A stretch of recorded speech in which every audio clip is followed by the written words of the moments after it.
सुप्रभात. श्री परमरहस्य वाचन, अध्याय 6, श्लोक क्रमांक 8, ओवी क्रमांक 42.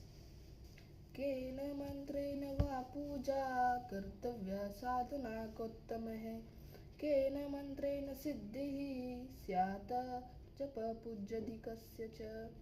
कोणत्या मंत्रे करावी पूजा, ऐसे विचारी तसे गिरिजा. कोण मंत्र जपा सिद्धी बीजा, नंदी ध्वजा संग सांगा. महामंत्र सप्तकोटी असती, जाण दुर्जती तुझी जुमले परमेष्टी.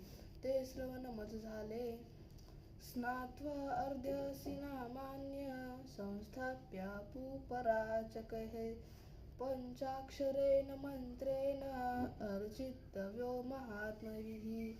शिव म्हणे ओ देवी, तुझी पृच्छा असावी बरी.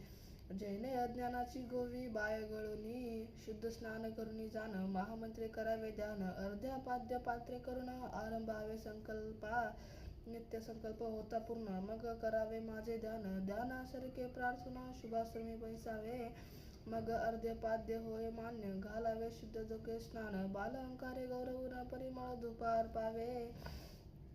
पात्री नैवेद्य षड स्नान समर्पावे भावे करून. एका रती दीप ओवाळून ध्यान एक रूपे लावावे. ही पूजा कर्ममळी करीत असे. ओम नमः शिवाय. पूजा होता पुष्पांजली, वेदमंत्रे करती महामंत्र षडाक्षरी. जपा लागी जड करी, एकाग्रतेची या पायरी. वैखार्या उच्चारिका, हा मंत्र एकता करणी. मी सदा होतसे ऋणी, जी इच्छा जपकाचे मनी. आनंदे पुरविसे, पंचाक्षरी महामंत्राची थोरी. वर्णिता वर्णावे निर्धारी, सप्तकोटी मंत्राचा पुढारी. उद्धारक जगताचा